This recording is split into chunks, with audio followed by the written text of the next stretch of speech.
Godzilla 2000 starts with a hard cut onto a scene that you'd expect to take place about 5 or 10 minutes later into the film. It just starts. Zero build-up or warning.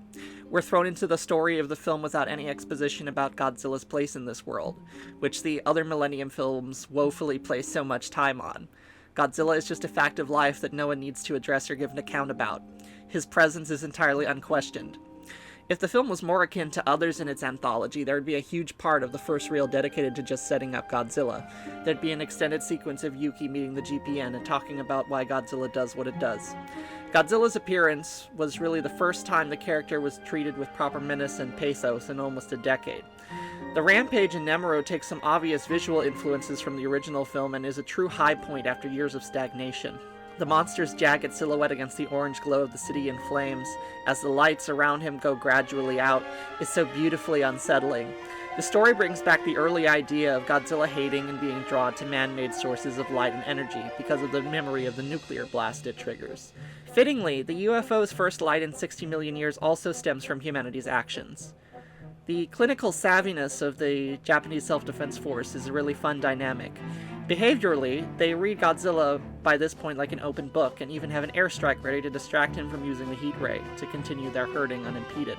One of the best things the Millennium Godzilla films introduced was the anticipatory buildup of Godzilla unleashing its heat ray. So many entries after G2K owe something to this.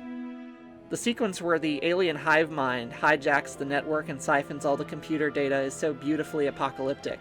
As the simulated red tendrils spread like a sickness throughout the readout of Tokyo's tangled digital web, you really get the sense that humanity is doomed and the world is ending.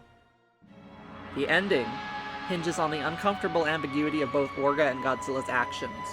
Is the alien trying to become a perfect Godzilla clone to compensate for the Organizer G1 corrupting its original body? Does Godzilla kill the lobotomized Orga out of mercy? Godzilla's anger is not quelled after the alien is neutralized and Katagiri is killed. The movie doesn't end with him going back to sea. He sets the remainder of Shinjuku ablaze, and the movie ends with our surviving heroes disillusioned with any of their goals and left uncertain.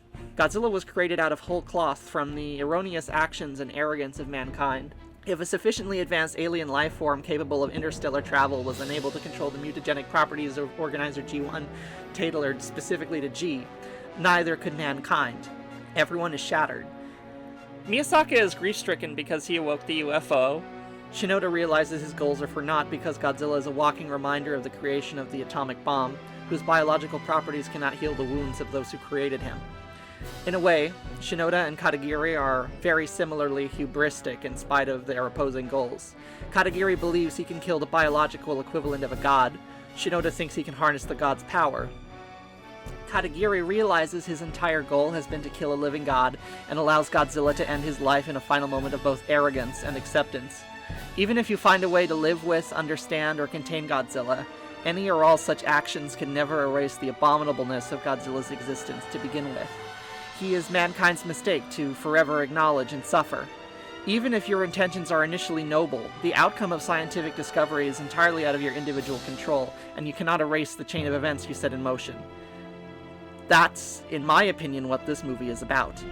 I've always thought the critical and fan response to especially the Japanese version of Godzilla 2000 has been more or less, how dare this try to invoke emotional response through sincerity in any capacity, differing from the trite non-messaging of the back half of the Versus series.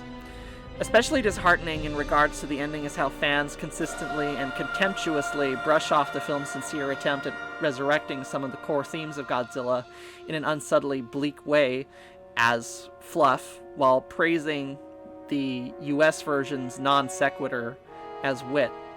I love the cynical juxtaposition of opulence and prosperity with the moon landing, something born entirely out of an international dick-wagging contest than of a nation's desire to better civilization through advances in science. Miyazaki justifies his own audacious curiosity initially as something to better civilization as well. This movie conveys better than most that scientific progress applied in reckless ways drives conflict rather than being reactionary to it.